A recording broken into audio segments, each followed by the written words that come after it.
méditer, comme les thérapeutes, c'est-à-dire non pas comme un point fermé, mais comme une main ouverte. Et chacun de nous, nous savons où est le point fermé. Pour certains, le point fermé, c'est dans la tête. Il y a une obsession, il y a une mémoire. Donc là, comment dans cette coupe, au niveau s'ouvrir, de s'entrouvrir, comme le point qui redevient une main. La main était cachée dans le point. Donc retrouver cette coupe qui accueille la lumière. Moins de pensée et davantage de lumière. Pour certains d'entre nous, le point fermé, c'est dans le cœur. Et là, on a mille et une raisons, quelquefois, d'avoir le point fermé. Il y a mille et une blessures. Et là aussi, retrouver notre main ouverte. Laisser être, laisser descendre un peu d'amour, un peu de compassion, de pardon. Retrouver notre main ouverte. Parce qu'avec un point, vous savez bien, on ne peut rien faire. On peut, à part cogner, mais retrouver notre main ouverte. De nouveau, être capable de recevoir ce qui nous est donné. Donc le point au niveau de la main. Le point au niveau du cœur. Retrouver le cœur ouvert. Pour certains, le point fermé, c'est dans les entrailles. Des paroles qui sont un peu dures à digérer.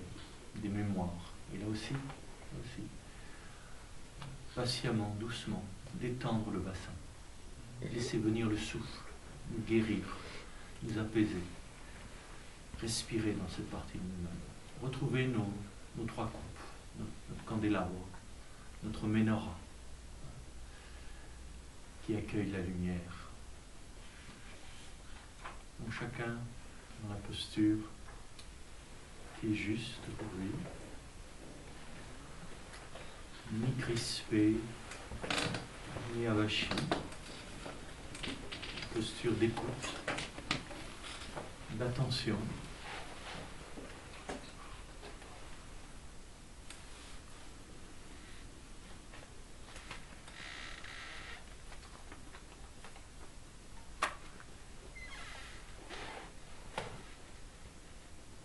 Une attitude d'ouverture, d'accueil.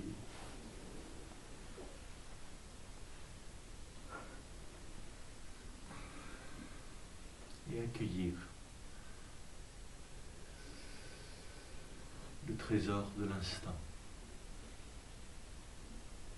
la bénédiction de l'instant, le souffle qui nous inspire et qui nous expire, ce souffle qui vient de l'infini et à chaque expire qui retourne à l'infini. Pas avoir peur de rester un petit moment au fond de l'expire, dans cet espace de silence et de lumière. Et laisser venir l'inspire comme un cadeau. Chacun selon son rythme. Et si c'est votre désir, si c'est désir de votre cœur, sur le rythme du souffle, accueillir le nom.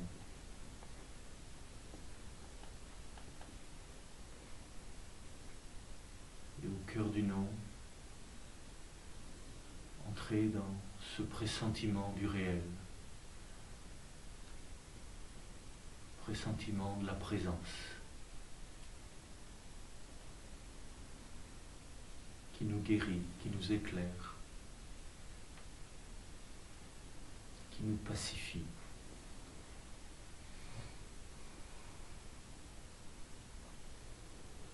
Et qui, à travers nous, donne sa paix au monde.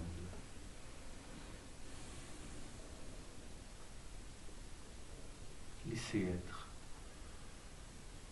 celui qui est, celui qui aime en nous,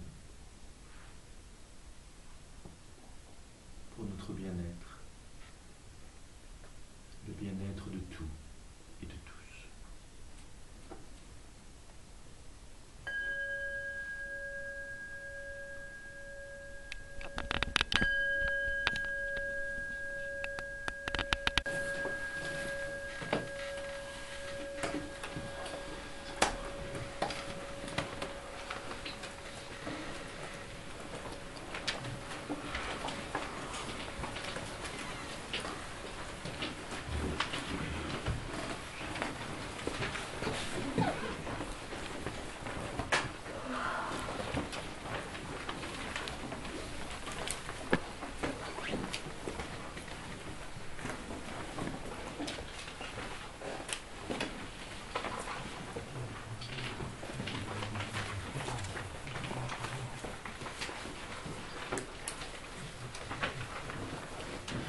thérapeutes, vu leur pratique, leur vision de l'être humain, sa relation au réel.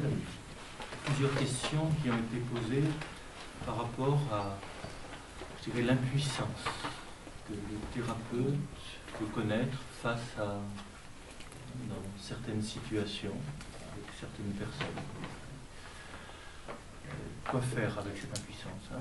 Vous posiez cette question. Quoi faire avec cette impuissance? Et je crois que c'est une question importante. En tout cas, ça m'a fait réfléchir un peu. Est-ce que la voie des thérapeutes, c'est une voie de pouvoir? Est-ce que c'est une voie, je dirais, peut-être une voie de guérison? La différence qu'il y a entre une voie de guérison et une voie de pouvoir. Ça m'a frappé, ça m'avait frappé déjà chez les chamans au Brésil, avec qui je vis quelquefois, hein, les Guaranis, hein, de voir que ceux qui sont sur une voie de pouvoir sont très différents de ceux qui sont sur une voie de guérison. Et ce qu'on disait ce matin, effectivement, le savoir est une attitude de pouvoir. Le supposé savoir est une attitude de pouvoir. Il sait, et donc parce qu'il sait, il peut, et il domine d'une certaine façon. Mais si nous sommes des sujets supposés écoutés, l'écoute ne donne pas de pouvoir. L'écoute ne donne pas de pouvoir. Et pourtant, c'est peut-être ce qu'il y a de plus puissant. Et ça me fait penser à un livre justement de Maud Manoni, hein, qui est une grande psychanalyste, qui disait le psychanalyste, pour elle dans ce contexte-là, est efficace par son non-savoir, par son non-pouvoir. C'est-à-dire que c'est important, je dirais, d'accepter de ne pas savoir, d'accepter de ne pas pouvoir. Encore une fois, il ne s'agit pas d'être dans une impuissance passive qu'on rejette, mais d'accepter les limites de notre savoir, les limites de notre pouvoir. Et que dans cette acceptation, il y a une autre puissance qui se met en route.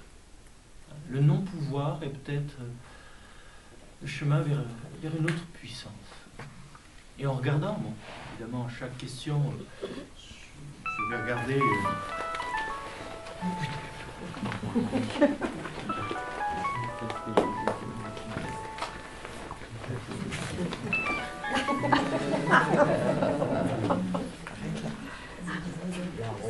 Excusez-moi. Merci de raviver notre attention.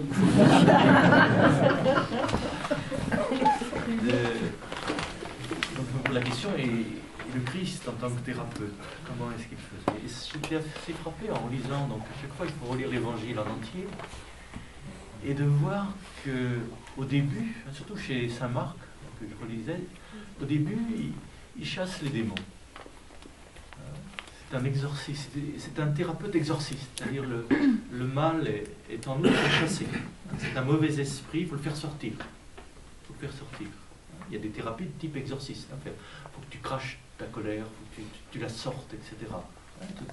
Et ça sort par des larmes, par des cris, par toutes sortes de manifestations. Donc il y a je dirais, c'est cette période. Et puis il y a ce moment un petit peu peut-être charnière, cette parabole où il dit cette maison qui a été délivrée de 7 démons, bien nettoyée, bien rangée, et voilà que 7 autres, pires que les premiers, arrivent. Donc il ne s'agit pas seulement de chasser les démons, de bien nettoyer la maison, de remettre de l'ordre, parce qu'ils peuvent revenir. Et à ce moment-là, ce que j'ai remarqué en lisant l'Évangile, enfin là peut-être qu'on peut avoir d'autres lectures, il y a un moment où Jésus ne chasse plus les démons. Et on dirait qu'il les prend sur lui. C'est là que ses disciples ne comprennent plus. C'est là parce que jusqu'ici, il était un petit peu, on pourrait dire, sur une voie de pouvoir. Et on se demandait si ce n'était pas lui, le Messie, qui allait remettre de l'ordre en Israël, chasser l'occupant romain, chasser le démon. Pour un juif, c'est celui qui souille la terre sacrée. Donc chasser les occupants. Et on attendait ça de lui. Et il y a un moment, il ne chasse plus.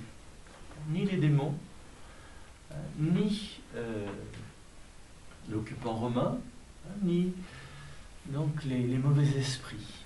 Il y a de moins en moins, on pourrait dire, de guérison. Et là, il passe à un autre type de thérapie, je dirais pas la thérapie exorciste, hein, il faut sortir le mal, mais où est-ce qu'il va le mal? Je ne sais pas si vous avez réfléchi au petit cochon dans l'évangile. Hein? Jésus chasse les démons de Gérénaséen, enfin, je ne me rappelle plus le mot, enfin, je vois bien où c'est à côté du lac de Tibériade, là-haut. Les mauvais esprits vont dans les cochons et les cochons vont jeter dans la mer.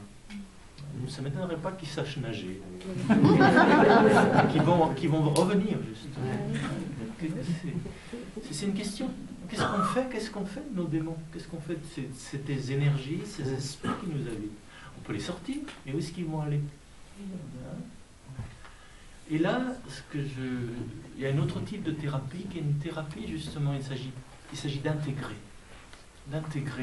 le mal, d'intégrer le démon, pas pour encore pas s'y complaire, pour le transformer. Et là, on entre sur cette voie de l'alchimie, on entre sur cette voie du feu qu'on évoquait hier soir. Et encore faut-il avoir du feu en soi-même, il ne faut pas trop jouer à ce jeu-là, mais de savoir que, effectivement, il y a un moment, on a l'impression que Jésus, les démons, le mal, il le prend sur lui. Parce qu'il y a en lui cette flamme, ce feu de l'amour, qui peut transformer les planches les plus pourries en flammes vives, les esprits les plus obscurs, les plus dangereux, cette énergie refoulée, négative, en refaire de la lumière. Mais là, il n'est plus sur une voie de puissance. Il est sur une voie de métamorphosis, de transformation. Et ça va aboutir, tout cela, à la croix, qui est justement pas du tout un symbole de puissance, mais un symbole, j'aime pas le mot impuissance, un symbole de non-pouvoir. Parce que vous savez bien que c'est à travers la croix que va se révéler la toute-puissance. Quand on parle du Dieu tout-puissant, c'est la toute-puissance de l'amour. Qu'est-ce que vous voulez? C'est l'amour ou la mort. Qui l'emportera des deux? L'amour est fort comme la mort. Et la résurrection nous dit, qu'est-ce qu'on dit quand on dit que le Christ est ressuscité? C'est que ce n'est pas la bêtise, c'est pas la violence, c'est pas la mort qui revient, c'est l'amour qui revient. C'est la seule réalité qui soit plus forte que la mort. Mais l'amour, qu'est-ce que vous voulez? C'est une drôle d'histoire, parce que c'est une puissance sans pouvoir. Comme on le disait la dernière fois à propos de l'Apocalypse, comment être vainqueur sans faire de victime? Comment être vainqueur sans faire de vaincu? Et ça, c'est la toute-puissance de l'agneau égorgé et debout. Et c'est ça qui est paradoxal, c'est que l'agneau qui soit plus fort que le dragon. Et ça, en tant que thérapeute, je crois qu'on peut s'en souvenir. Et que l'écoute, effectivement, ne nous donne aucun pouvoir. Il nous donne le pouvoir suprême qui est celui de la compassion. Et qu'à certains moments, devant telle ou telle personne, je ne peux plus rien pour elle, mais je peux accueillir en moi. Et là, il faut faire attention, ça rejoint ce qu'on disait ce matin, c'est pas moi. Parce que moi, vous savez bien, là, on va plonger. On va faire 2 noyés au lieu d'un, comme on disait. Mais on le replace dans le cœur de je suis. Dans la puissance de l'amour qui peut tout par la compassion, par la toute-puissance de son amour. Donc là, effectivement, il y a cette parole de la psychologue Manoni qui dit que le psychanalyste est efficace par son non-savoir, par son non-pouvoir. C'est une expérience de clinicienne, on pourrait dire, et qu'elle a remarqué, c'est quand, dans ces moments où elle accepte qu'elle ne peut plus rien, qu'il se passe quelque chose. Et tant qu'elle veut, encore, par son savoir, par son pouvoir, par son interprétation, faire quelque chose, il y a encore... il faut aller jusqu'au bout. Encore une fois, le non-savoir, ça arrive... C'est la docte ignorance. C'est pas n'importe quelle ignorance. C'est pas l'ignorance de celui qui ne sait pas, mais c'est l'ignorance de celui qui est allé au bout de son savoir. Et cette docte ignorance nous fait entrer dans une plus haute connaissance. Cette acceptation qu'on ne peut rien, je ne peux plus rien pour toi, je ne peux plus rien pour cette personne. Vous sentez bien, c'est ce qu'on sent lorsqu'on accompagne les personnes en soins palliatifs ou les mourants. C'est vraiment une expérience profonde. On ne peut plus rien et on est complètement là. Mais ça suppose qu'on accepte qu'on ne peut plus rien, qu'il n'y a plus rien à vouloir. Mais ne pas prendre de fuite. C'est ça le problème avec les médecins, avec tous les gens compétents, c'est que dès qu'ils n'ont plus de pouvoir, dès qu'ils ne peuvent plus rien faire, ils s'en vont.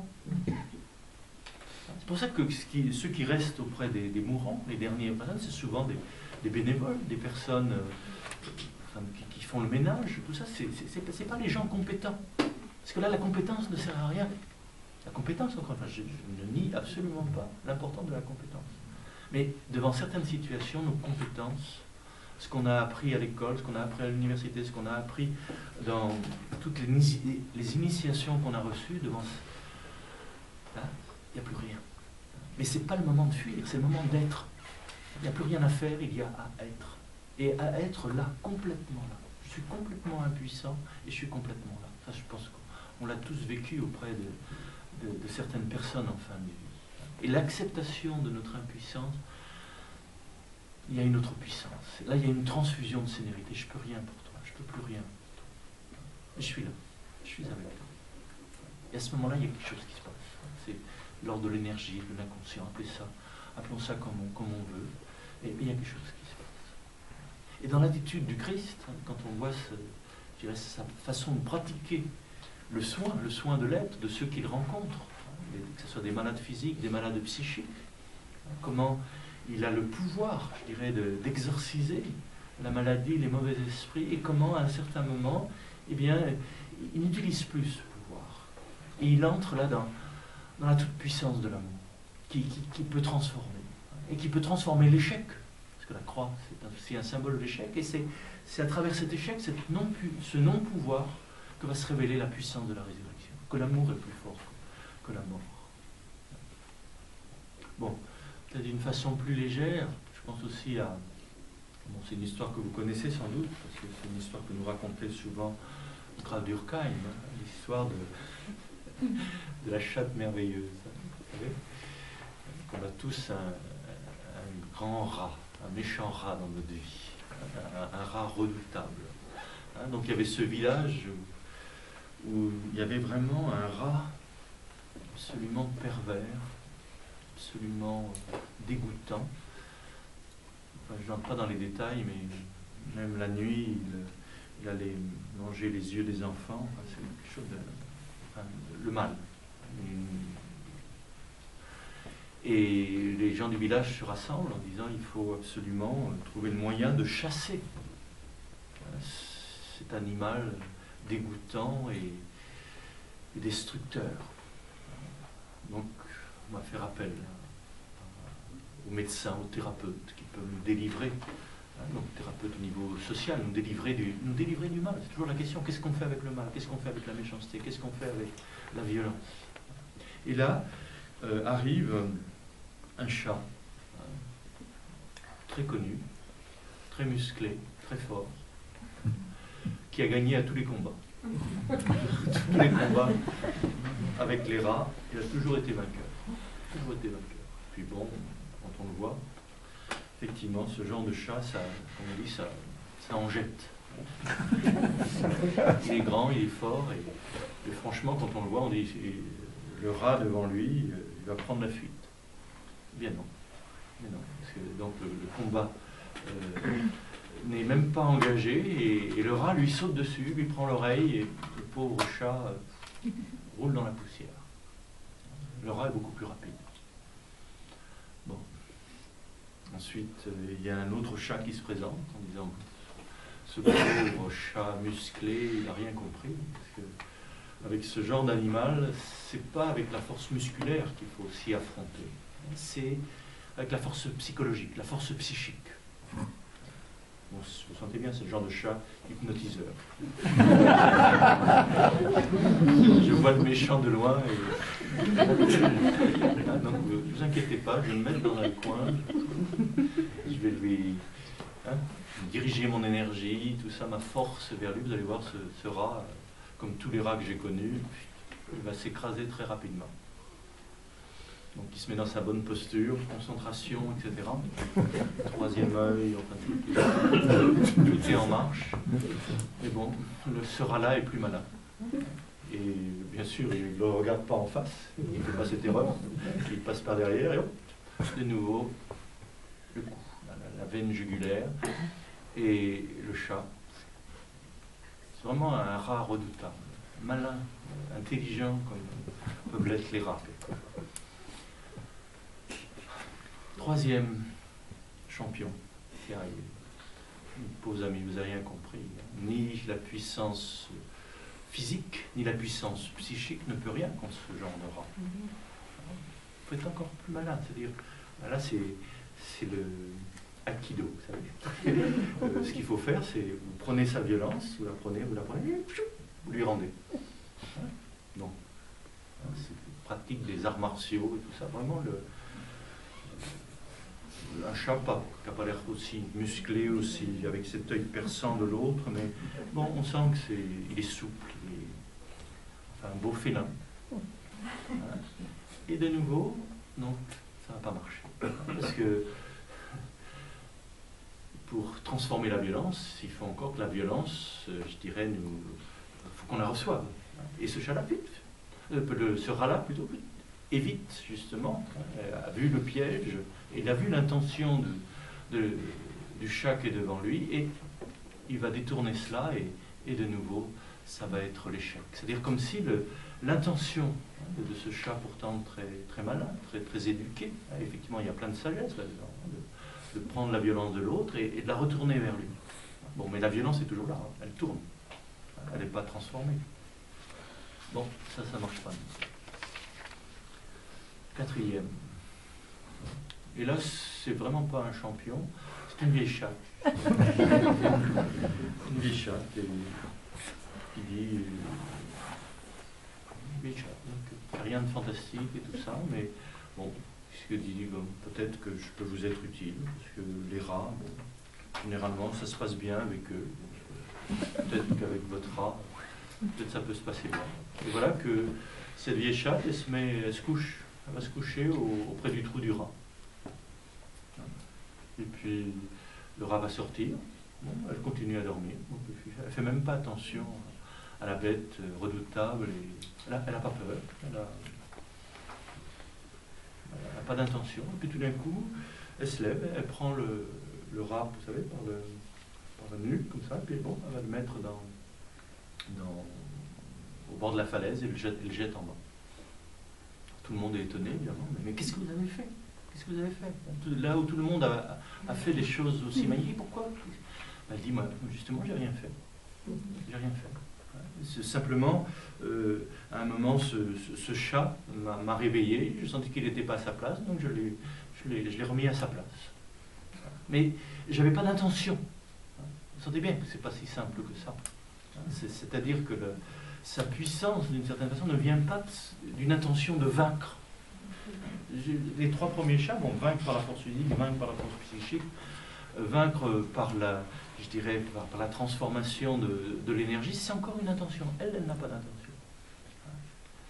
Et puis elle dit, vous savez, moi je suis une vieille chatte, mais si vous connaissiez le vieux Matou qui m'a formé, le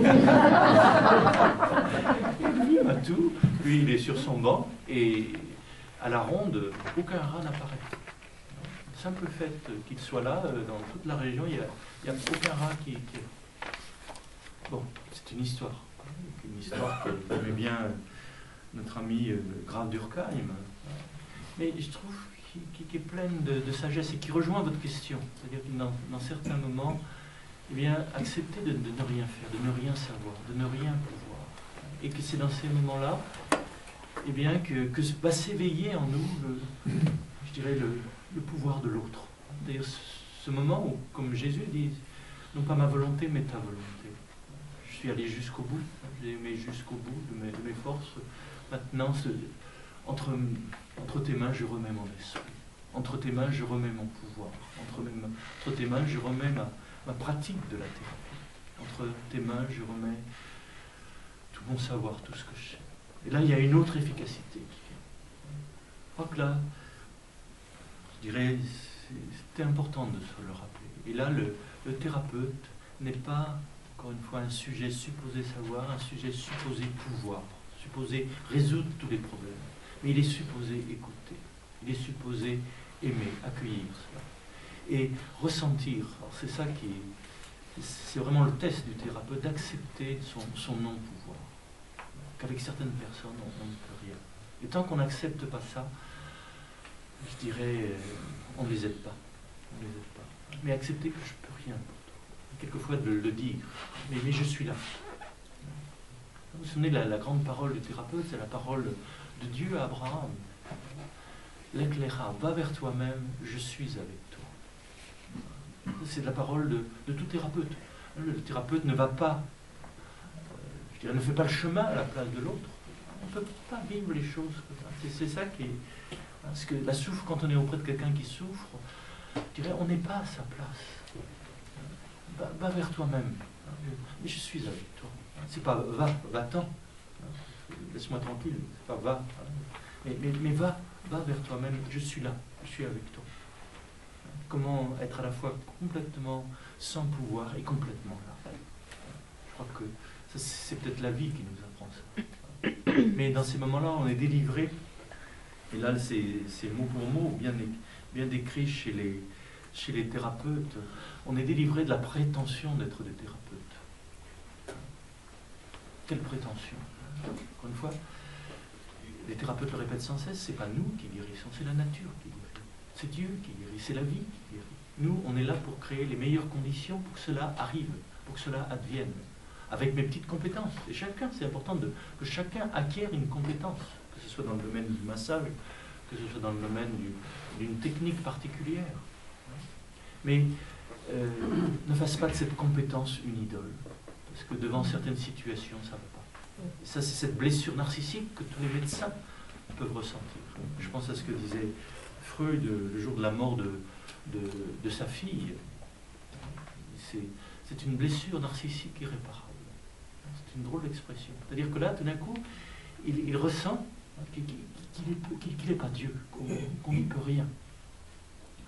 Et c'est à travers l'acceptation de cela que, effectivement, peut-être une autre puissance se met en route. Le thérapeute, je dirais, n'acquiert aucun pouvoir par la qualité de son écoute. Et le seul pouvoir qu'il acquiert, c'est celui de la compassion. C'est celui...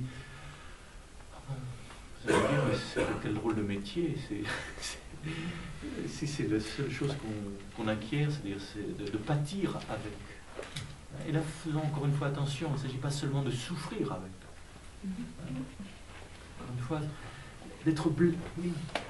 C'est toujours cette image de l'agneau qui est blessé et qui est invulnérable. Il ne s'agit pas de se blinder. Dans les milieux hospitaliers, c'est souvent ça. Moi, j'en ai vu tellement de choses, de douleurs, que je me suis blindé. Et on ne ressent plus rien. Alors, ce n'est pas ça qu'il s'agit d'acquérir. Il ne s'agit pas d'acquérir un blindage. Il s'agit d'acquérir cette vulnérabilité invincible.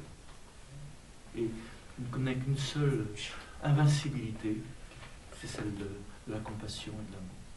Mais c'est en même temps une vulnérabilité. C'est ce paradoxe, je dirais, de la puissance du cœur. Bien, bon, ça c'était quelque chose d'important à rappeler et à méditer. En même temps, ça va nous donner la paix, je crois. Parce que, on veut toujours faire du bien. Mais méfiez-vous des gens qui veulent vous faire du bien. C'est pour ton bien. Vous savez, cette petite phrase, c'est Alice Cooper qui parle de ça. C'est pour ton bien. Mais l'idée que j'ai du bien, peut-être que ce qui est bien pour moi n'est peut-être pas bien pour toi. Et d'accepter, de ne pas savoir à certains moments ce qui est bien. Avec nos enfants, c'est pareil. Mais il s'agit d'être là. Et de ne pas se mentir à soi-même. Et d'être présent à ce qui est. Et en faisant confiance. Cette infinie confiance à la vie. Parce que nos enfants ne sont pas nos enfants. C'est bien les enfants de la vie. Les enfants du vivant. Faire confiance à ce vivant. Bien. Maintenant, peut-être qu'on revient à des choses plus simples. Concernant le mode de vie des thérapeutes.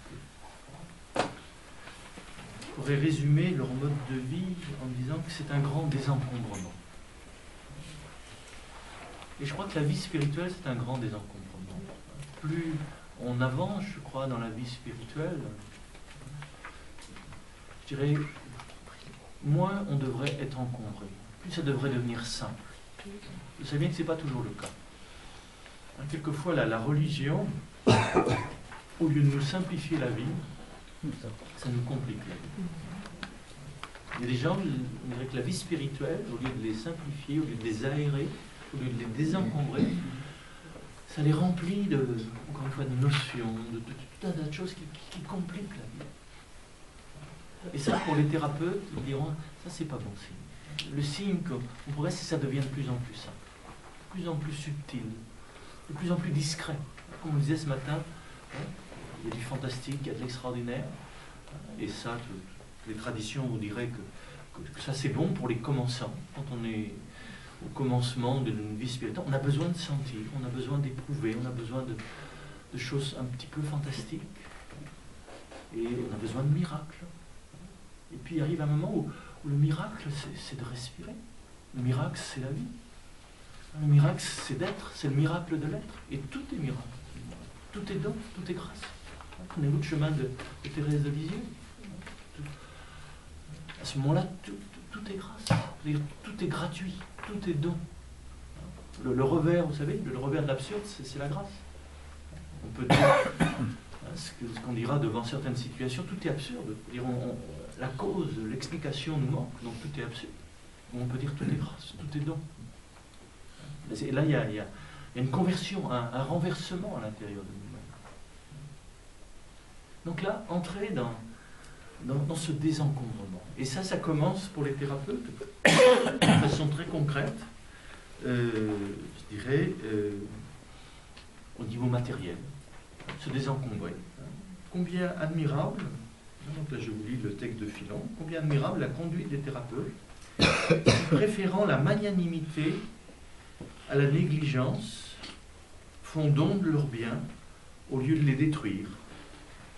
Ces biens sont ainsi utiles aux autres et à eux-mêmes, car on perd du temps à l'administration de ses biens et de sa fortune. Or, il est bon d'épargner son temps. Donc ça, chez les thérapeutes, c'est quelque chose qui revient souvent. On n'a pas de temps à faire. Je dirais, il nous reste peu de temps à vivre. Qu'est-ce qui est essentiel pour moi? Qu'est-ce qui est précieux?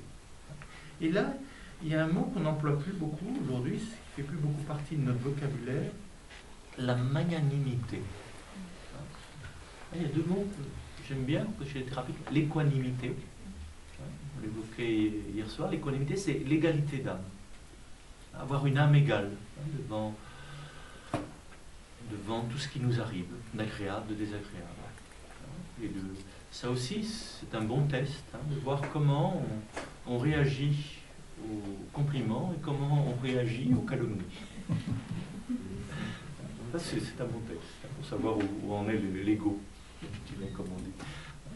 Et si vous êtes capable d'écouter avec une âme égale, les calomnies et les compliments, bon, ça veut dire quelque chose qui s'est apaisé, que vous donnez à l'autre le droit de penser ce qu'il veut.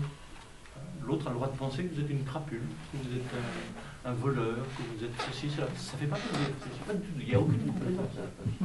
Et que l'autre a le droit de penser que vous êtes quelqu'un de merveilleux et tout ça, mais vous n'avez aucune illusion là-dessus.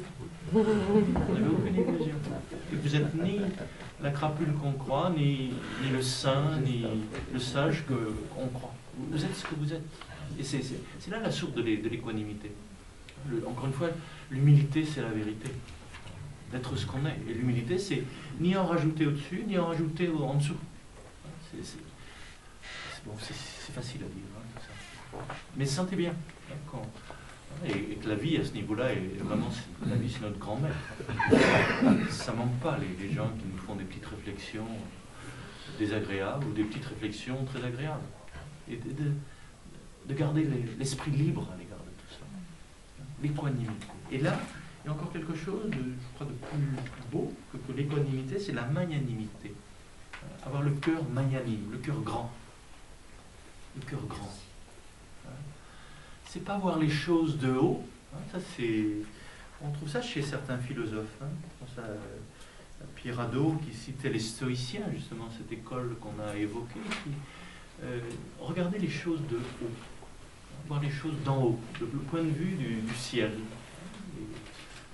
Vous savez cette histoire que je vous avais déjà racontée de ces deux amis qui montent vers le sommet de la montagne, qui sont à la recherche de l'éveil. Et il y en a un qui, arrivé au sommet de la montagne, après la longue marche, eh bien, d'en haut, il regarde en bas. Et vu de là-haut, vous savez, dans la vallée, quand même, tous ces petits hommes tous leurs soucis, tous leurs problèmes. Vu de là-haut, hein, toutes ces fourmis, toutes ces... Hein. Et l'autre, lui, une fois arrivé en haut, au sommet de la montagne, il se rend compte qu'il est toujours en bas. Hein, que le ciel est d'une autre nature. Donc arrivé au sommet du développement personnel, comme on dit, au sommet de l'initiation, il se rend compte qu'il est toujours en bas, qu'il est toujours sur la terre, et que le ciel est d'une autre nature. Et pour lui, c'est vraiment une expérience forte, aussi forte que pour l'autre qui se rend compte que, vu de là-haut, hein, bon, ce qui se passe en bas, c'est pas si important qu'on l'imagine. Et tous les deux redescendent dans la vallée. Et il y en a un qui continue, hein, donc c'est vraiment une initiation pour lui, qui sait ce qu'il a vu de là-haut, et qui continue à regarder les choses d'en haut. C'est-à-dire tous les gens qu'il rencontre. C'est difficile de regarder de haut. Je vous fais comprendre, je suis un grand sage, et vu de là-haut, encore une fois, c'est plein de bonté tout ça, c'est pour vous initier à votre poussière. Donc, je vous regarde de haut, et là vous prenez conscience, hein, on a tous rencontré des personnes comme ça, qui nous regardent de haut. Et ça ne fait pas du mal, parce que ça nous montre effectivement qu'on ne sait rien, qu'on ne comprend rien. Bon, c'est le genre de sagesse qui nous aplatit. Et il y a l'autre, lui il continue. Regardez en haut. Continuez à regarder en haut, parce que je ne sais pas si vous l'avez remarqué, qu'on soit dans le fond de la vallée ou au sommet de la montagne, la lumière, c'est la même lumière qui est au sommet de la montagne et qui est dans le fond de la vallée. Mais il faut se tourner vers la lumière. Et en regardant en haut, les autres regardent aussi en haut. Ils se tournent ensemble vers la lumière. Même s'ils ne sont pas très élevés, même s'ils ne sont pas arrivés au sommet de la montagne, au fond de la vallée, on peut regarder la lumière. Et ce qui me frappe chez Jésus, ce n'est pas un sage qui regarde de haut, mais au contraire, il se met au pied de ses disciples. Ça ne s'appelait pas tellement à Pierre d'ailleurs. Il lave les pieds de ses disciples. Et pour les remettre debout. Vous savez que les pieds, le podos, paidos, hein, le pied et l'enfant. On a tous un enfant malade, on a tous besoin d'avoir les pieds lavés. Cet enfant malheureux, cet enfant triste en nous. Et là, c'est important de se laisser laver les pieds. Encore une fois, l'amour ne peut pas nous regarder de haut. Si Dieu est amour, il ne peut pas nous regarder de haut. Il nous regarde d'en bas, pour nous redresser, pour nous remettre. Donc c'est vrai qu'il y a cette attitude, hein, de cette magnanimité, hein, cette grandeur qui n'est pas la grandeur qui écrase, hein, mais la grandeur qui, magnanime, je dirais, c'est la matrice qui nous porte, hein, qui nous relève, qui nous redresse. Et ces enfants blessés, hein, que ce soit des chevilles enflées, hein, d'Édipe et tout ça, tous nos pieds cassés, nos pieds malades, il s'agit de laver tout ça, de toutes ces mémoires, de ce non-désir, et tout ça pour nous remettre debout vers la lumière, même si on est vraiment au fond du fond. Jésus vient nous relever, vient nous remettre en chemin vers la lumière. Donc, les thérapeutes, ils sont dans cette attitude de magnanimité, cette grandeur, cette ouverture du cœur, qui n'est pas, encore une fois, une grandeur qui écrase, qui méprise. Et il préfère cela, alors là c'est dans ce contexte-là, à la négligence. Parce que Philon a devant les yeux, je dirais, les héritiers de ces 4 grandes écoles philosophiques. Et dans certaines de ces écoles philosophiques, particulièrement à l'académie, mais aussi chez les stoïciens et chez les épicuriens aussi, ce mépris des choses de ce monde. Et là, chez les thérapeutes, il n'y a pas de mépris. Il n'y a pas de négligence, il n'y a pas de rejet. Mais eux, qui diraient leur bien, ce qu'ils diront leur bien, ils les donnent aux autres. Ils ne les détruisent pas, ils les donnent aux autres. Ils partagent. Et là, bon, il y aurait d'autres passages à vous citer. On sent que les thérapeutes sont des adultes, des gens qui ont déjà vécu, qui ont déjà des enfants, et ils les font hériter ces enfants avant leur mort. C'est-à-dire qu'ils ont réglé ces histoires d'héritage, pour ne pas les faire porter à leurs enfants. Ça aussi, c'est un beau cadeau qu'on peut faire à nos enfants, c'est, je dirais, de ne rien leur laisser. C'est-à-dire de tout leur donner avant, qu'ils en profitent avant. Hein, que nous, je dirais, arrivé à un certain âge, eh bien, on n'a plus besoin de grand-chose, justement. On a envie de se désencombrer de ces affaires. Parce que c'est dommage d'avoir l'esprit, je dirais, encore occupé. Ce qui était juste à un moment. Ce qui était juste à un moment n'est plus juste à un autre moment. Souvenez-vous, ça c'est... Chez les thérapeutes aussi, il n'y a pas d'attitude juste. Il n'y a que des attitudes qui s'ajustent. Et ce qui est juste à un moment de notre vie n'est pas juste à un autre moment de notre vie. Ce qui est juste, je dirais, dans une relation avec quelqu'un à un certain moment donné, n'est plus juste à un autre moment. Là aussi, si vous accompagnez des personnes en fin de vie, vous savez bien que ce qui est une parole juste pour l'un, dans la chambre de cette personne, vous avez dit une parole et vous vous rendez compte que ça a été bon pour lui. C'est une parole qui l'a aidé, qui l'a soigné. Et vous dites, tiens, ça c'est une bonne parole, je vais la redire à l'autre. Et chez l'autre, ça va provoquer exactement le contraire. Peut-être une révolte, peut-être un refus. D'où l'importance, encore une fois, je dirais, de s'ajuster à l'instant, à la situation présente. On ne sait pas à l'avance. Là, on rejoint vraiment le thérapeute. Ce non-savoir, c'est ce qui nous rend l'esprit disponible pour être là dans l'instant. Ce que je savais qui était utile auparavant n'est plus utile dans ce moment. Ce que j'ai appris, ce que j'ai lu, bon, dans cet instant, peut-être que ça ne me sert plus à rien. Ça, je dirais, je crois qu'on le vérifiera tous au moment de notre mort. Parce qu'on a lu des livres, on a suivi des séminaires sur l'accompagnement des mourants, tout un tas de choses. Et quand on est en situation, qu'est-ce qui reste de tout ce qu'on a lu? Qu'est-ce qui reste de tout ce qu'on a appris? Et là, je dirais, c'est là qu'on voit si ce qu'on a appris est juste et bon. C'est-à-dire, je dirais, si c'est un véritable savoir, c'est pas des notions, c'est pas des idées sur des représentations, mais c'est à développer en nous notre faculté d'attention, notre faculté de présence, notre capacité d'écoute, et de rester vivant jusque dans son dernier souffle. Et que ce dernier souffle peut devenir aussi une offrande. Donc, tous nos savoirs, tout ce qu'on a appris était là pour développer notre vigilance, notre attention et notre écoute.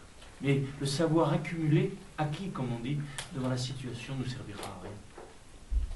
Et ça, c'est quelquefois difficile d'accepter, de se désencombrer, de garder le nécessaire. Donc au niveau matériel, mais quelquefois aussi au niveau psychique, garder quelques relations privilégiées, profondes, ne pas se disperser. Vous sentez bien qu'il y a un moment dans nos vies, on ne quitte pas le monde, mais c'est le monde qui nous quitte. C'est-à-dire ce à quoi on trouvait goût à une certaine époque, une sorte de loisir, d'un coup ça ne dit plus rien. On ne dit pas que c'est mauvais, mais ça ne dit plus rien. Et c'est là que nos amis nous disent, qu'est-ce que tu as changé? Là, des sessions à Béthanie, on ne te reconnaît plus. Et notre bridge du mardi soir. Toi tu t'en vas, là, il paraît que tu as une petite icône maintenant dans le temps. Et le bon temps qu'on passait au bridge, maintenant, c'est devant ton icône. Vous sentez bien qu'à certains moments, nos amis, effectivement, un certain type de relation qui était bonne. On n'y a plus de goût. On n'y a plus de goût. C'est comme si on avait goûté, c'est comme quand on a goûté du bon vin, la piquette, c'est de la piquette. Il ne faut pas vouloir nous faire passer pour un grand cru. Ça ne suffit pas de mettre une étiquette.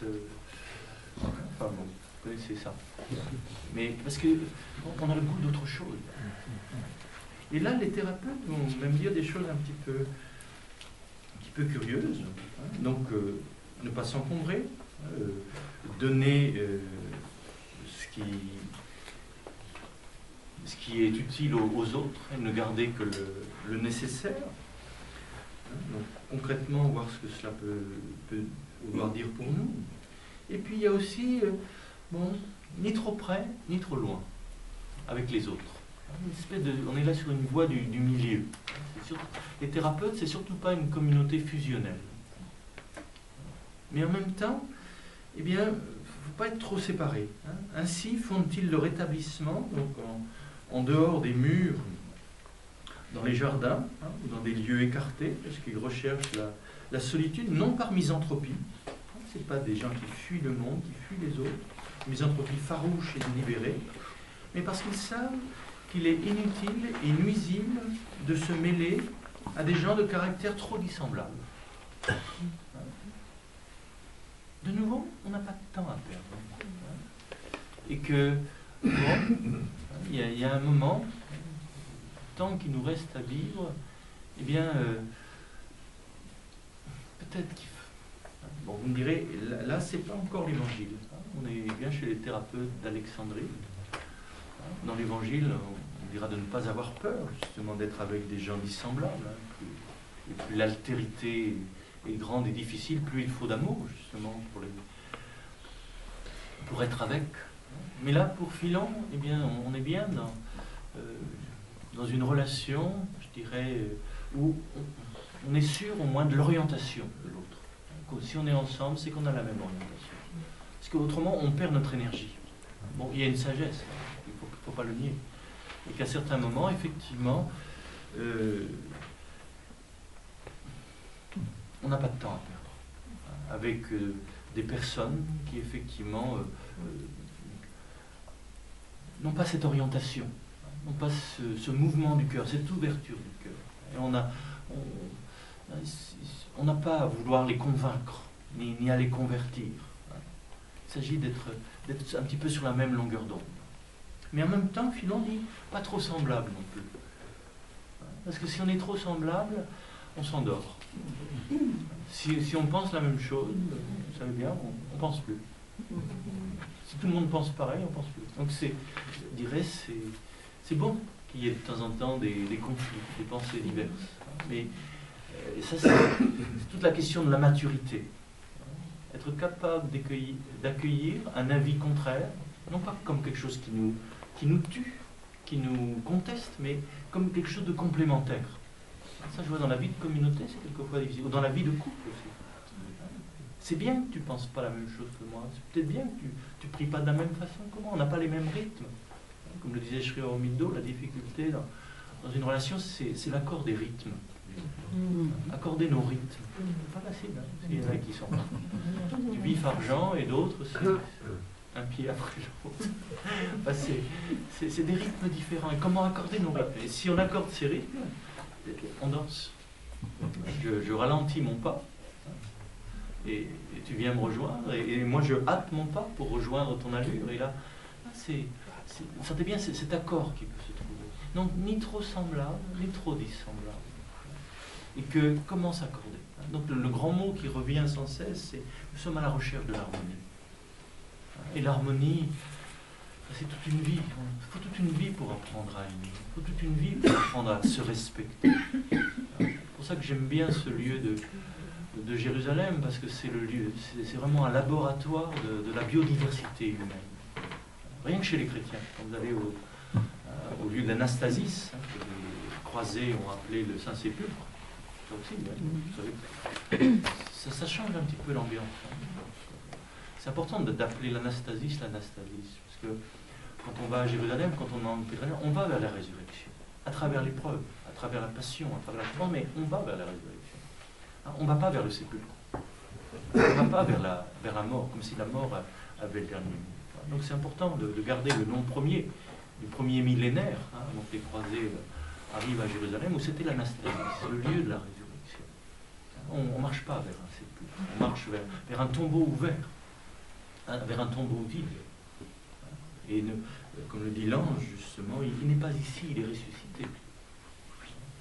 Et il vous précède en Galilée, il nous précède sur nos chemins. Donc là, il s'agit d'entrer dans cette disponibilité, ce désencombrement, et qu'il y ait de l'espace en nous, un espace vaste, grand, magnanime pour accueillir l'autre dans sa différence. Et ce laboratoire de la diversité humaine, je me dis, si on arrive à faire la paix à Jérusalem, ce sera la paix dans le monde. C'est ça le défi de Jérusalem. C'est là où il y a les altérités les plus explicites. Et chacun a son chapeau, chacun a son type de barbe, chacun a son type de coiffure. Et on se reconnaît bien les uns les autres dans la rue. Et il faut voir les regards qu'on se jette.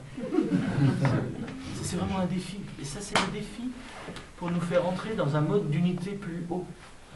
Encore une fois, la Trinité veut nous faire participer à sa vie. Et quand on dit que Dieu est Trinité, ça veut dire que Dieu est relation. Et que si Dieu est relation, ça veut dire que c'est la rencontre des altérités. L'unité, ce n'est pas l'uniformité. C'est bien qu'on ne pense pas tous pareil, c'est bien qu'on ne prie pas tous pareil, c'est bien qu'il y ait différentes religions. Mais ce n'est pas fait pour s'opposer, Hein, comme le disent les anciens, là je passe à Basile de Césarée, qui dit que la pluie tombe dans le champ. Elle devient rose dans la rose, bleue dans le bleuet, blanche dans le lys, afin de faire monter vers Dieu, je dirais, un bouquet de louanges différenciées. Donc, un bouquet de louanges différenciées. Nous n'avons pas tous la même couleur, le même parfum. Mais tout ça, c'est pour faire un bouquet de tout ça. Et bon, vous savez bien que malheureusement, c'est pas un bouquet qu'on fait, on se cogne les uns les autres. Pour ça, l'importance de ce qu'on disait ce matin, il ne faut pas loucher, il ne faut pas se comparer. Il faut regarder ensemble dans la même direction. Vous sentez bien? Deux yeux qui se regardent. On ne voit plus rien. Deux yeux qui se regardent. Et si les deux yeux regardent ensemble dans la même direction, si les musulmans regardent le ciel, si les chrétiens regardent le ciel, si les juifs regardent le ciel, si les athées regardent le ciel, c'est-à-dire s'ils gardent leur esprit ouvert, dans l'ouverture de l'être qui fait être tout ce qui est, ça peut aller. Parce que les murs qui séparent les églises, les murs qui séparent les religions, ça vient, ne montent pas jusqu'au ciel. Donc il s'agit de regarder ensemble, d'arrêter de loucher, d'arrêter de nous comparer, de dire c'est ma religion qui est la mieux, etc., etc. Et ce sont des gens sincères. Si vous avez vécu à Jérusalem, c'est bouleversant. Personnellement, j'aime bien les intégristes, parce que j'aime bien, et c'est impossible, parce qu'ils s'opposent les uns aux autres. Donc comment avoir, je dirais, cette ferveur, cette foi de l'intégrisme, mais ne pas être borné comme un intégriste, ne pas être enfermé. Donc là, souvenez-vous, la Pentecôte, c'est l'intelligence du cœur. Ça ne suffit pas d'avoir un cœur, il faut avoir un cœur intelligent. Et ça ne suffit pas d'être intelligent, il faut encore avoir un cœur. Et à ce moment-là, c'est la Pentecôte, c'est la Pentecôte. Et que chacun, je dirais, prie Dieu dans sa propre langue. Et on se comprend. Voilà. Qu'est-ce que c'est de comprendre la langue de l'autre? Eh bien, c'est la langue du cœur. C'est l'écoute du cœur. Quand on écoute avec le cœur, on comprend la langue de l'autre. On comprend la religion de l'autre. On comprend le langage de l'autre. C'est ça le don des langues. Pas simplement de chanter dans une langue différente. C'est aussi ça. Là, c'est de la glossolalie. Mais on est encore peut-être dans ce moment d'articulation du psychique et du spirituel. Mais le véritable don des langues, c'est comprendre la langue de l'autre. Comprendre le langage du scientifique. Comprendre le langage du poète. Comprendre le langage du religieux. Comprendre une langue qui n'est pas la nôtre. Et qu'à travers cette langue, écouter le logos. Écouter le logos. C'est pour ça que je dirais la grande langue qu'on a à apprendre, et c'est ce qu'on disait ce matin, c'est le silence. Parce que c'est à partir de cette langue du silence qu'on comprend les autres langues. Parce que toutes les langues sont des traductions du silence. Donc communier dans le silence. Donc là, les thérapeutes eh bien, sont capables, je dirais, d'accueillir l'autre dans sa différence. Et reconnaître qu'est-ce qu'on a de différent, qu'est-ce qu'on a de semblable. Et là, on arrive de nouveau à ce beau paradoxe, ce beau koan de Chalcédoine, ni confusion, ni séparation. Ni confusion, ni séparation. On n'est pas dans la fusion, on n'est pas dans le fusionnel. C'est pas un gourou, une personne qui pense à notre place. C'est pas une doctrine qui nous aplatit et on pense tous la même chose. Non, c'est de la fusion dans une pensée, dans une personnalité, dans une énergie. Chacun a son énergie propre. Chacun a sa volonté propre. Et ces volontés sont accordées dans une direction commune. Et nos différences, c'est pas ce qui nous sépare. Au contraire, nos différences, c'est ce qui va permettre, je dirais, la relation. Ce qui va permettre la relation. Et plus nous sommes différents, plus la qualité de l'amour doit être grande. C'est pour ça que Jérusalem est vraiment un lieu de défi. Parce que c'est le lieu de toutes les différences. Et c'est le lieu où justement, nous pouvons accéder à un plus haut amour, qui est l'amour de l'alliance. Je dirais l'unité dans la diversité, l'unité dans la différence. Bon, ça, on le comprend, hein, quand nos penseurs russes disent que notre programme social, c'est la Trinité. C'est-à-dire une forme de société qui n'abolit pas les différences et qui n'est pas fusionnelle, qui n'est pas, je dirais, uniformisante, comme toutes les formes de totalitarisme. qui est la réduction de l'autre au même. Bon, ça, il faut d'abord le vivre, je dirais, dans une famille, dans une relation, et dans une communauté. Et ça peut se communiquer à toute la société. C'est pour ça que, je dirais, des communautés où cela peut se vivre, eh bien, c'est grand. Bon, au revoir, hein, bon retour. Merci. Bonne route. Donc, encore quelques pas, ça va? Il est 4h moins le quart, si on va jusqu'à 4h30. Oui. Donc, on est toujours un petit peu dans le grand problème de l'homme contemporain, c'est qu'on a complètement perdu les rythmes. Et venir dans un monastère ou dans un lieu comme ici, qui je crois qu'il est très proche de l'esprit de ces anciens thérapeutes, c'est effectivement, il y a le rythme. Et c'est un rythme cosmique, c'est le rythme de la nature, le lever du soleil, le coucher du soleil, les 5 grandes heures du jour, c'est encore une fois, c'est le rythme même du soleil. Et que les musulmans vont reprendre ça. Les musulmans vont reprendre, je dirais, dans cette pratique, la pratique monastique, les grandes heures. Et puis les laudes jusqu'au compli, jusqu'au matin, tous ces moments qui nous replacent, qui nous remettent en harmonie avec la nature, avec le cosmos, et à travers la nature, avec le logos qui informe la nature. Donc ça peut nous faire du bien, passer 8 jours dans un lieu où on retrouve un rythme qui nous remet en accord avec la nature. Et puis, il y a cette remarque que signale Philon d'Alexandrie quant à la famille des thérapeutes. Leur effort constant est d'apprendre à voir clair. Elle s'attache à la contemplation de l'être. Elle s'élève au-dessus du soleil sensible et jamais ne délaisse cette règle de vie qui mène au parfait bonheur. De nouveau, nous sommes sur terre pour être heureux. Dieu nous veut heureux. Je suis venu pour que vous ayez la vie et la vie en abondance. C'est important de se le rappeler. Le bienheureux a envie de vivre en nous. Il a envie de s'incarner en nous. Quelles que soient les douleurs, quelles que soient les souffrances. Comment être bienheureux justement au cœur même des adversités. Là, c'est bien rappelé, le but, c'est ce parfait bonheur. C'est cette, je dirais, adéquation au je suis qui est bienheureux. Ne faire qu'un avec lui. Et là, on est en famille. Le mot qui est employé, effectivement, c'est famille des thérapeutes. C'est pas une institution, c'est pas c'est une famille. Donc il y a quelque chose de, je dirais, de familial,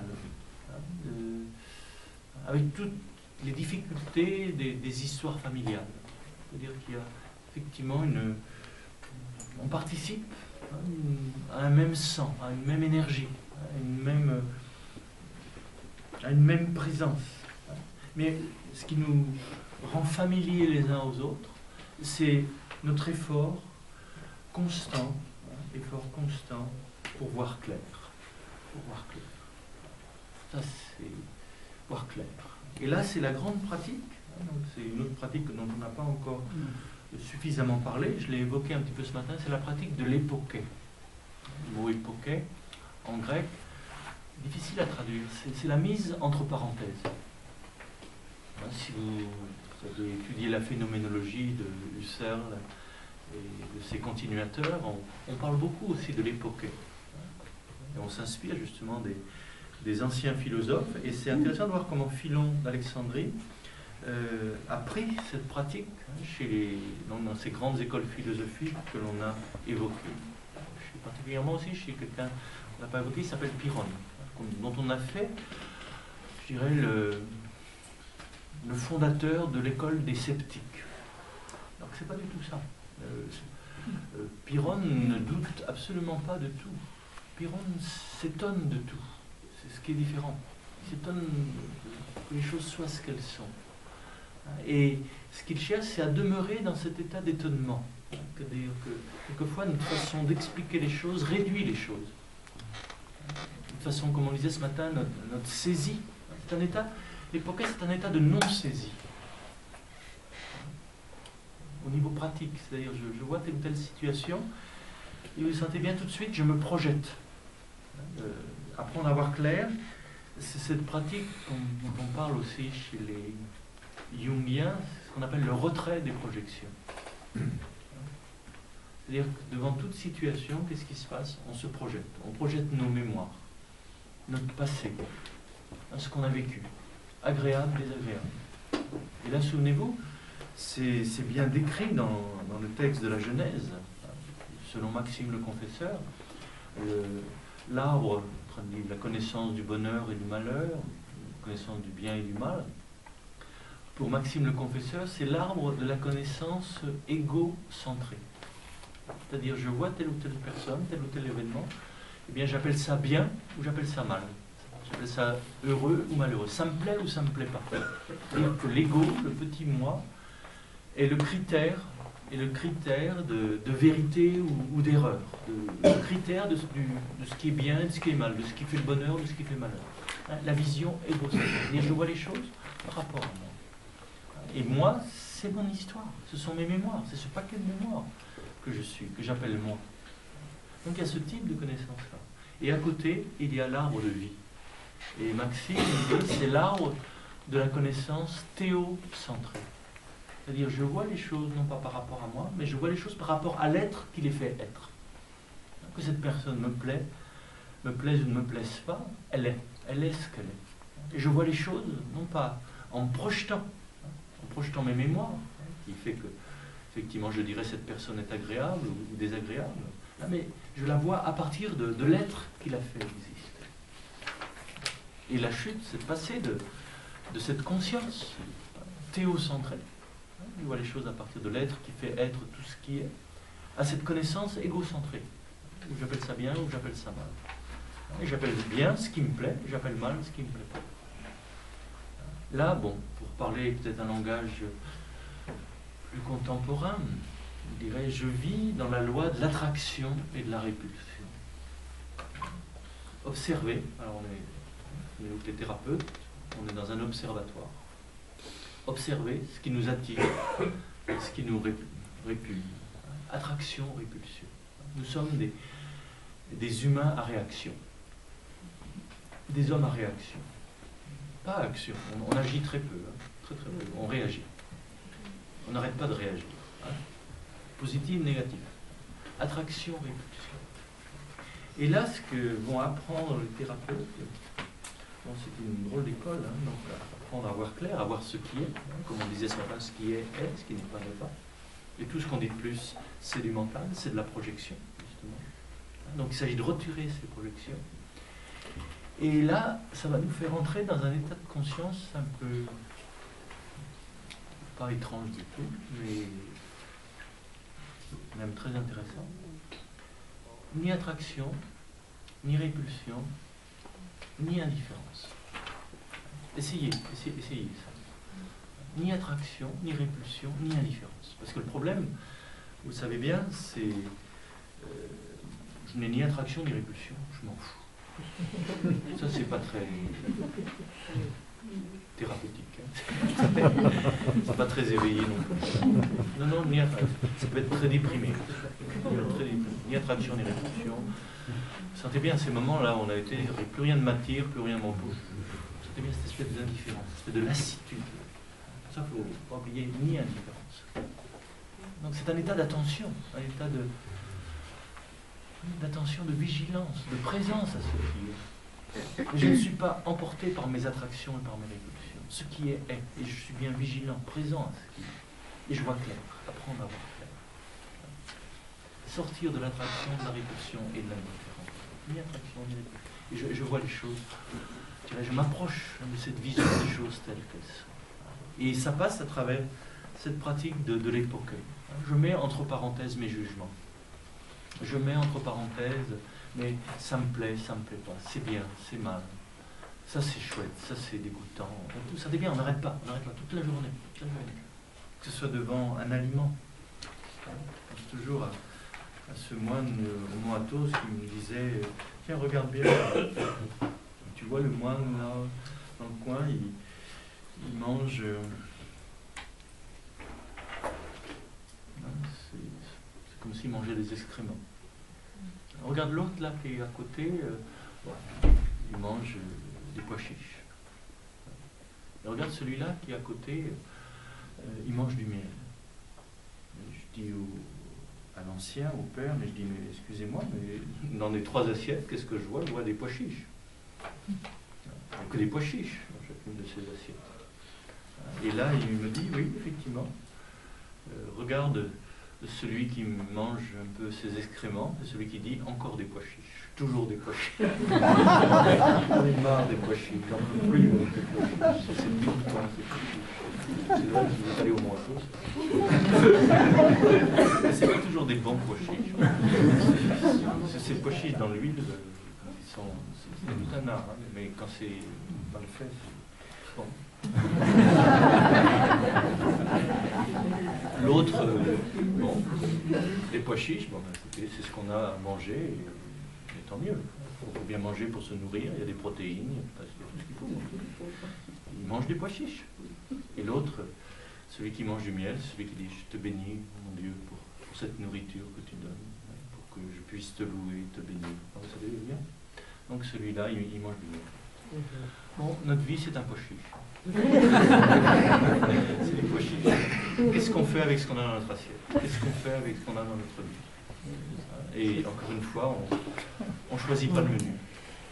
On n'a pas choisi le menu, mais on choisit la façon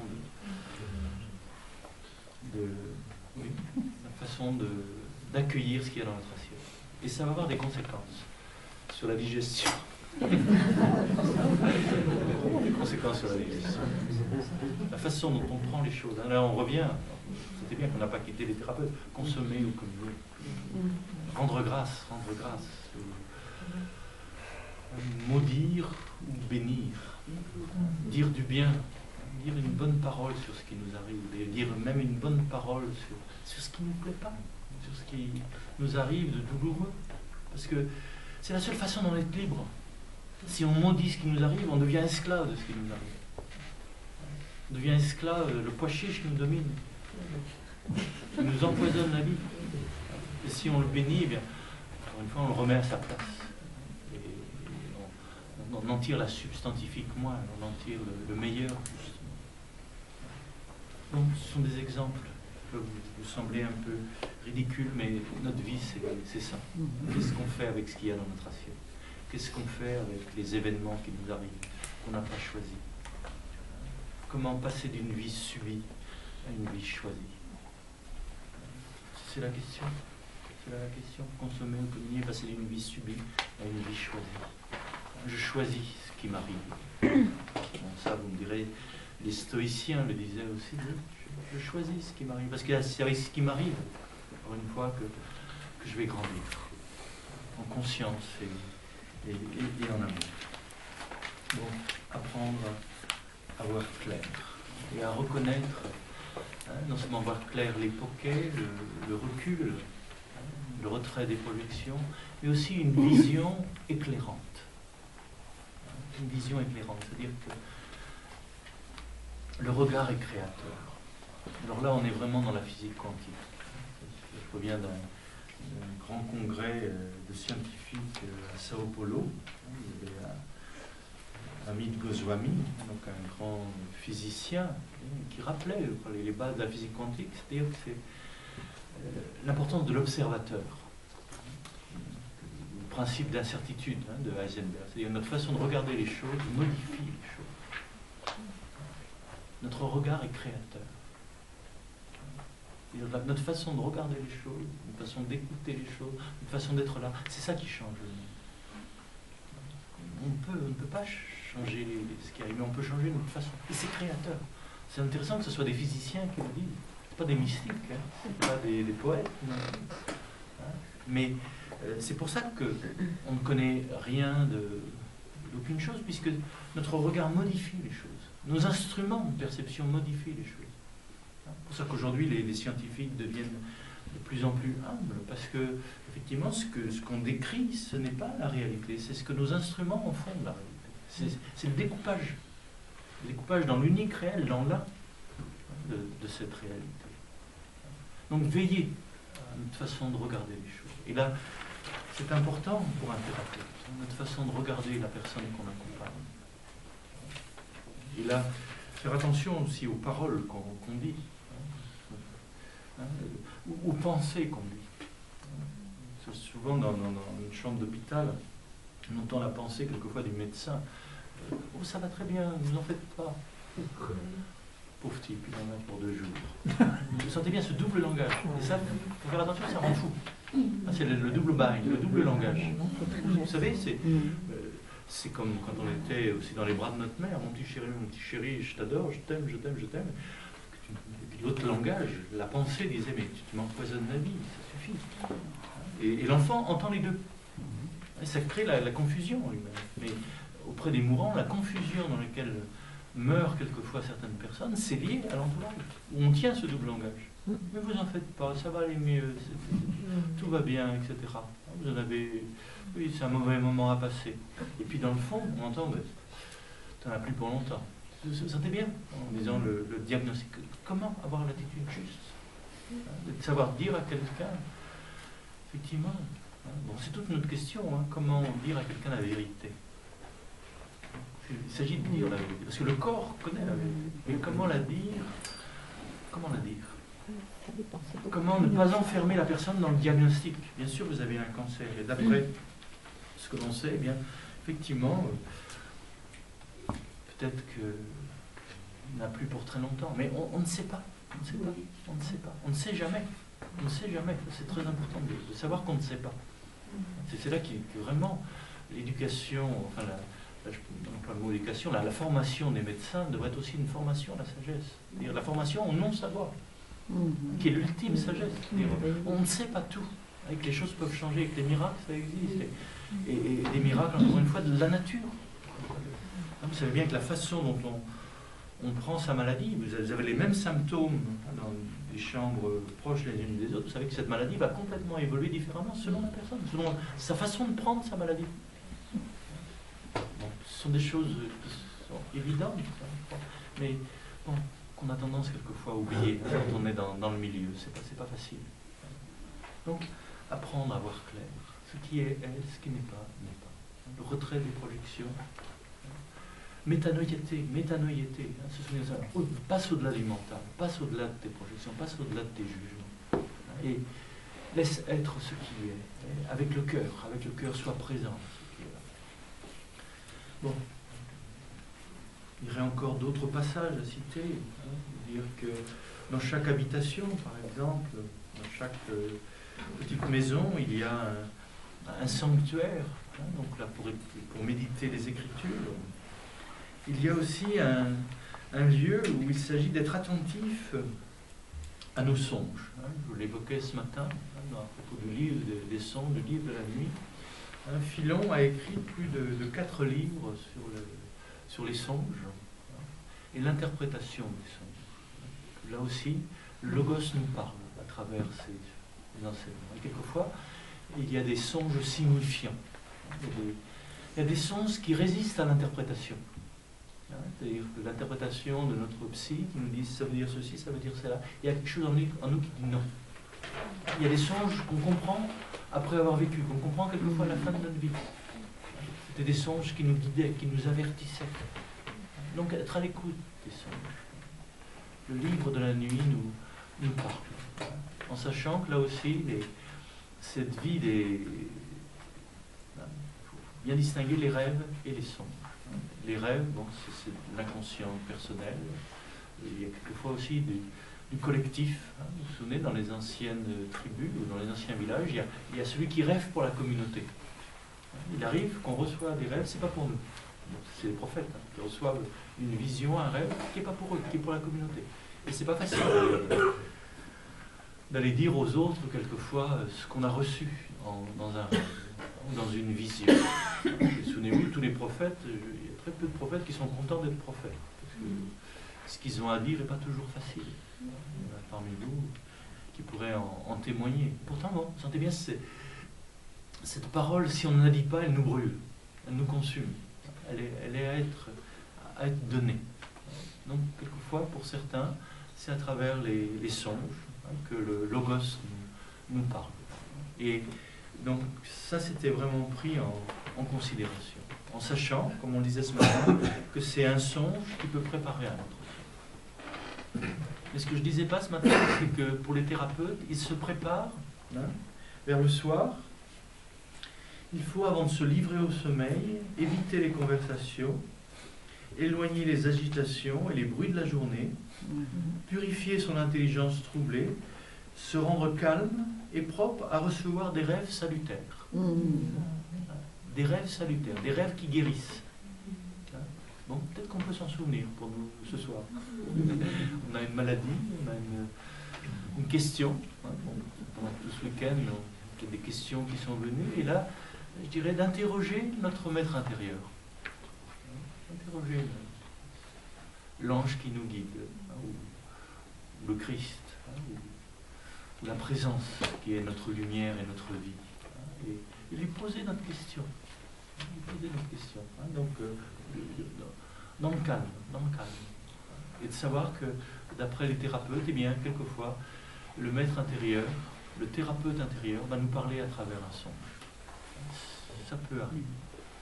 Donc, ça fait partie des pratiques ordinaires des thérapeutes. Et ça, c'est intéressant parce que, là aussi, au niveau du thérapeute, de dire à quelqu'un, eh bien, je n'ai pas la réponse à ta question, mais pose cette question non seulement à toi-même, que tu cherches les réponses que tu peux trouver par toi-même, mais pose la question à ton maître intérieur, à ton thérapeute intérieur. Moi, je ne suis que le relais de ce thérapeute. Et demande-lui peut-être quelle est l'attitude juste qu'il s'agit d'avoir vis-à-vis de cette maladie, de ce problème de cœur, de tumeur au cerveau. Demande-lui. Parce qu'il est en toi, il sait ce qui est bon.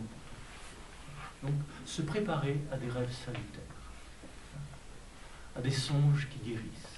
Ça peut être une pratique qui peut nous être utile. Bon, tourne un peu les pages pour arriver, je dirais, à la conclusion du texte de Philon d'Alexandrie. Il nous est dit que ces hommes et ces femmes, qu'on appelle les thérapeutes, ils s'adonnent à la contemplation. Leur bonheur, c'est d'entrer dans cette contemplation de l'être, dans tous les êtres, cette contemplation de l'un, de l'unique, dans la diversité de ses manifestations. Et alors, ils vivent l'âme unifiée. Psyché monnaie. Psyché monnaie. C'est-à-dire que le cadeau qui est fait à ces thérapeutes, le fruit de leur pratique, c'est l'unification de leur être. Psyché monnaie. Certains traduisent ils vivent par l'âme seule. Je crois que c'est une mauvaise traduction. Ils vivent avec une âme unifiée. Et cette âme unifiée, eh bien, c'est le fruit de la pratique du grand exercice. Le grand exercice pour les thérapeutes d'Alexandrie, bon, vous le savez bien, on l'a évoqué plusieurs fois, c'est cette parole qu'on a redit, qu'on a chantée, qu'on traduit quelquefois par le mot commandement. Bon, mitzvot, mitzvah, vous savez bien, ça ne veut pas dire commandement, on peut traduire aussi par parole, les 10 paroles plutôt que les 10 commandements, mais peut-être plus proche du sens premier, c'est exercice. Les 10 exercices.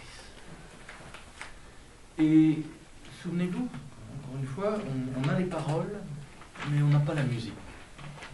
On a souvent évoqué cela. Et que là, le grand exercice, vous vous en souvenez, c'est le grand exercice, non seulement des thérapeutes d'Alexandrie, qui chaque jour répétaient ce chemin, justement, cette écoute. Parce que le premier exercice, on l'a suffisamment évoqué ce matin, c'est d'écouter. Cet état d'écoute, d'ouverture, d'attention. Le premier commandement, ce n'est pas d'aimer, c'est d'écouter. Parce que si on n'écoute pas, on n'aime pas. Une personne qui... On en parlait ce midi à table, effectivement, il y a des personnes qui... Je t'aime, mais... On a envie de dire à l'autre, mais écoute-moi si tu m'aimes. Laisse-moi respirer si tu m'aimes. Vous sentez bien, important d'écoutement. Donc je vous relis cette grande parole, ce grand exercice, quand justement un scribe qui avait entendu parler Jésus, donc un savant. Il s'avance auprès de lui et lui demande quel est le premier, le plus grand de toutes les mitzvot, hein, de tous les exercices. Quel est le plus grand? Quel est le premier? Et là, Yeshua lui répond, le premier, c'est, et là, on dirait qu'il ouvre les guillemets, écoute, Israël, le Seigneur ton Dieu, ton Seigneur est un, Shema Israël, Adonai Eloheu, Adonai Echad, c'est comme on l'a chanté. Et donc là, dans le même souffle, tu aimeras le Seigneur ton Dieu, l'un, de tout ton cœur, de tout ton esprit, de toute ta force, et tu aimeras ton prochain comme toi-même. Il n'y a pas de commandement, il n'y a pas d'exercice plus grand, plus haut que celui-là.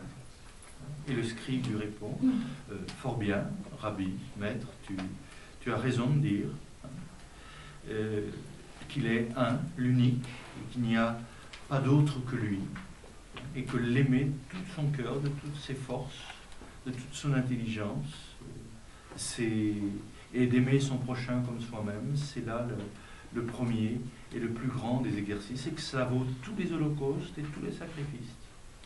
Jésus, voyant qu'il avait fait une remarque pleine de sens, lui dit, tu n'es pas loin du royaume de Dieu. Bon, peut-être qu'on est en présence du grand exercice. Et je disais, on a les paroles, on n'a pas la musique. Dans ce sens où cette parole, on en a fait quelquefois une parole d'obligation. Tu dois aimer. Il faut aimer Dieu. Il n'y a qu'à. Vous savez comment le doigt se lève. Et si tu n'aimes pas, prends garde à toi. Bon, voilà, je ne suis pas Carmen, hein, mais vous connaissez la musique. Donc, bon, est-ce que c'est comme ça que Jésus parlait? Mais c'est comme ça quelquefois qu'on a reçu cette parole. Si tu n'aimes pas, eh bien, c'est l'enfer, c'est la condamnation, c'est le jugement. Il faut aimer, il n'y a qu'à aimer. Et ça, vous le savez bien. Personnellement, si on me dit il faut que tu aimes, tu dois aimer, personnellement, moi, ça me coupe tout. Est-ce que Jésus a parlé comme ça? Donc, il s'agit de retrouver la musique, le son, le ton d'abord. Est-ce que Jésus a dit tu dois aimer, il faut aimer, ou est-ce qu'il a dit tu aimeras? Aujourd'hui, tu n'aimes pas, mais un jour, tu aimeras. Et tu aimeras pas simplement avec ta tête, mais aussi avec ton cœur, mais aussi avec tes ischions. Hein, le mot grec qui dit tes ischions, tes forces. Tu aimeras avec tes bases, avec tes fondements. Je me rappelle, je disais ça au monial dominicaine, hein, une retraite, quand je disais il faut aimer Dieu avec ses ischions. Ça les avait un petit peu choqués, mais je dis excusez-moi, c'est la lettre. Vous retrouvez l'esprit dans la lettre, mais c'est d'aimer Dieu avec sa base, avec ses fondements, avec son énergie. Essentiellement, ce sont des dominants. Avec son cardia, avec son cœur, avec sa dianoïa, son discernement, avec tous ces éléments du composé humain. Tu aimeras. Aujourd'hui, pour certains d'entre nous, l'amour, c'est dans la tête. C'est déjà pas mal. Pour d'autres, l'amour, c'est dans le cœur. Mais c'est pas dans la tête. C'est chaud, c'est bon, tout ça, mais des bouillottes. Des bouillottes, ça n'éclaire pas. On ne s'éclaire pas avec une bouillotte. Donc l'important est de retrouver, encore une fois, la lumière et la chaleur. La lumière et la chaleur. La vie. Et ça, c'est la flamme de la Pentecôte. La flamme du cœur intelligent, ou de l'intelligence du cœur. Surtout de ne pas opposer. Un jour, tu aimeras tout entier. Avec ton corps, avec toutes tes énergies, ta force. Tout ça sera orienté. Et vous sentez bien que ce commandement, cet exercice, c'est un exercice d'unification. Hein, quand on dit que les thérapeutes sont devenus monogènes, quand on dit que Jésus est le Fils unique de Dieu, je crois que il y a des mots qu'il ne faudrait pas traduire. Ios monogenos, le Fils monogène. Quand on dit que Jésus est le Fils unique, c'est-à-dire qu'il est un, le Fils unifié, d'une seule gène. Nous sommes plurigènes. Nous sommes plurigènes. Nous sommes tellement différents avec cette personne, et tellement autres avec cette autre. On est plusieurs. On est légion, quelquefois. On est légion. Il s'agit de devenir monogène. Il s'agit de devenir un. Et le grand exercice pour devenir un, c'est dans ce mouvement d'amour vers l'un, justement, vers l'unique réel. Dans ce mouvement, là, on retrouve notre image de ce matin, dans ce mouvement vers l'un, l'unique réel. Notre être s'unifie, le corps, le psychisme, cette orientation va nous unifier, nous pacifier. Bon, mais c'est un exercice. Ce que nous dit Jésus, tu es mort. C'est un devenir. C'est une parole d'espérance. Et quand je me répète cette parole, je me répète le chemin, je me répète le chemin que j'ai à faire. Le chemin, c'est le chemin qu'on a à parcourir. Écoute ce désir de l'un qui est en toi.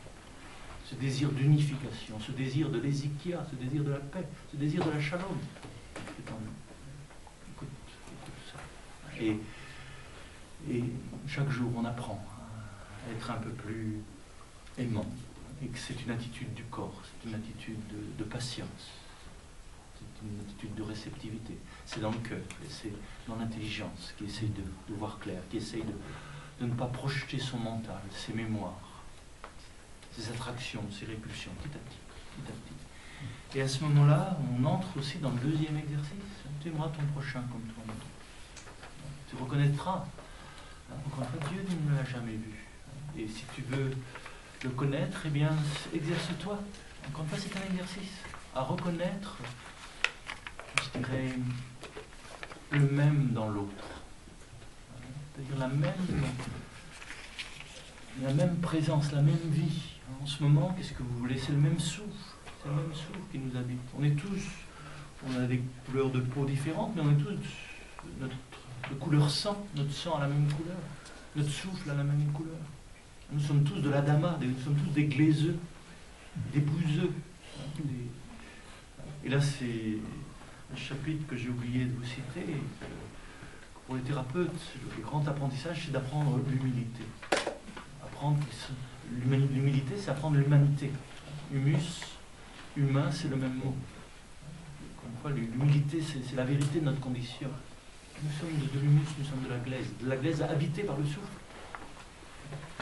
Tu es poussière, tu retourneras à la poussière. Tu es lumière, tu retourneras à la lumière. Il faut tenir les deux ensemble. Il ne faut pas oublier l'un ou l'autre. Les gens qui disent « je suis lumière, je retourne à la lumière », et on oublie qu'on est de la glaise. D'autres qui se disent « moi je suis que poussière », et on oublie qu'on est de la lumière. C'est ça le théanthrope. Ça c'est un gros mot. Le théandros, pour parler comme Soloviev. L'humain dans le divin dans l'humain. Tous nos actes sont des actes théandriques. Plus on devient humain, plus c'est divin. Plus on est un avec Dieu, plus on devient humain. Et tout ce que l'on fait, à ce moment-là, c'est vraiment humain et vraiment divin. Donc, aimer l'autre comme soi-même, comme une manifestation. C'est l'autre de moi-même. C'est pas toujours simple, ça, parce que il ne s'agit pas de réduire l'autre au même. C'est l'autre de moi-même. C'est-à-dire, c'est une autre manifestation du même qui est en moi. Que la vie prend un autre visage que mon visage. Et là, il ne s'agit pas du tout de réduire l'autre à soi, d'aimer comme soi. Au contraire, c'est le reconnaître dans son altérité. Il y a le mot autre, le prochain, celui qui est proche, celui dont on s'approche, comme un autre moi-même. Et un autre moi-même qui est autant aimé que moi-même. Vous sentez bien, là aussi, c'est quand on parle liberté, égalité, fraternité, et qu'on parle de fraternité, on veut rayer le père, comme on disait, tuer le père. Mais il n'y a pas de fraternité sans paternité. Ce qui nous fait frères, c'est qu'on a un père commun. C'est parce qu'on a le même Dieu qu'on est tous aussi différents. Ça m'avait frappé, ça c'était la révélation dans un aéroport à Pékin. C'est vraiment, on a le même Dieu pour être aussi différent. Je ne sais pas comment dire ça. C'est le signe qu'on... comment on peut dire ça? On se ressemble parce qu'on n'est pas pareil. Bon, vous sentez bien là, je bafouille. C'est-à-dire que le signe qu'on est un, c'est qu'on est différent. C'est-à-dire que le Père est à la source de nos différences. C'est la même vie, mais qui fleurit comme une fois bleue dans le bleuet, blanche dans le lys. Chacun a un visage unique, chacun est unique. C'est comme dans une famille, des enfants, et ils viennent tous des mêmes parents, ils sont souvent éduqués de la même manière, et ils sont vraiment différents. Oui, ça c'est l'exemple que tout le monde peut vérifier. C'est parce qu'on a le même père qu'on est si différent. Et si on se respecte dans nos différences, on se respecte aussi dans l'origine, dans le principe. C'est là qu'est notre unité. Pourquoi ça veut? Donc là, peut-être qu'on va... oui, il est 4h30. On va s'arrêter là dans cette contemplation de l'unique réalité. Il n'y a pas d'autre réalité que la réalité. Et cette réalité, elle est une dans ces manifestations diverses. Il s'agit d'être à l'écoute de ce qui nous relie et de ce qui nous différencie. C'est le grand exercice, vous savez, aussi du thérapeute. Non seulement on se regarde les uns les autres, mais on regarde ce qu'il y a entre nous. Je ne sais pas si vous l'avez remarqué, c'est un bel exercice. Je vois les choses, je regarde les choses, mais je vois surtout ce qu'il y a entre les choses. Ce qu'il y a entre deux arbres. Ce qu'il y a entre nous. Ce qu'il y a entre nous, on ne le voit pas. Et pourtant, cet espace qui est entre nous, c'est ce qui nous unit et c'est ce qui nous différencie. Être attentif au troisième, ce qu'on appellera chez les physiciens le tiers inclus. C'est pas le tiers exclu, c'est le tiers inclus. Pour être un, il faut être trois.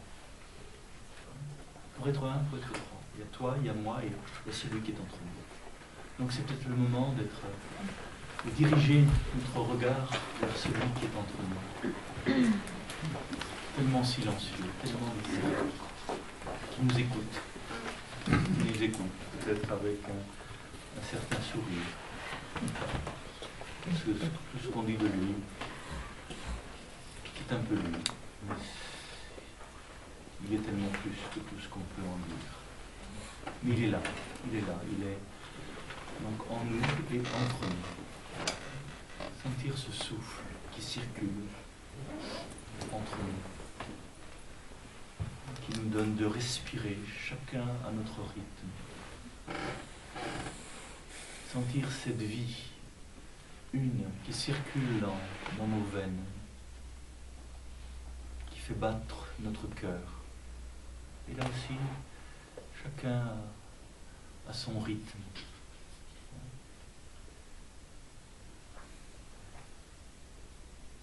Accueillir cette présence de l'un qui nous unit, qui nous différencie,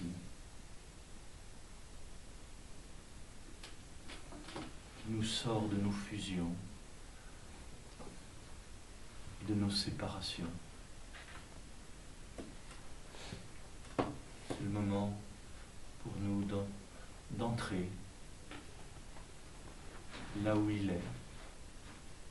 Là où je suis, je veux que vous soyez aussi, disait Yeshua. Et je suis, il est tourné vers le Père, dans le souffle de l'Esprit. C'est le moment d'entrer dans la ronde, d'entrer dans cette présence trinitaire, cette relation qui nous habite, qui nous fait exister.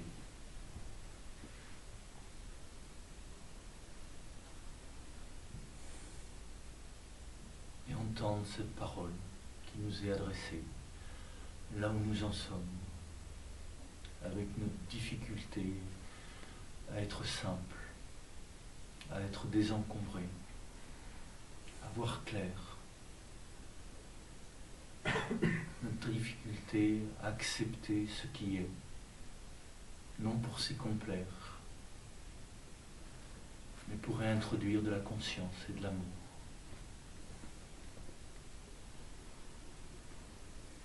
notre difficulté à aimer, l'offrir à celui qui nous dit un jour tu aimeras. De tout ton cœur, de toute ton intelligence, de toutes tes forces. Nous sommes en chemin. Écoute ton cœur. Écoute le meilleur de toi-même. Laisse être. Fais confiance. Fais confiance. Celui qui est en toi, plus grand que toi, plus intelligent que toi, plus aimant que toi, plus vivant, éternellement vivant.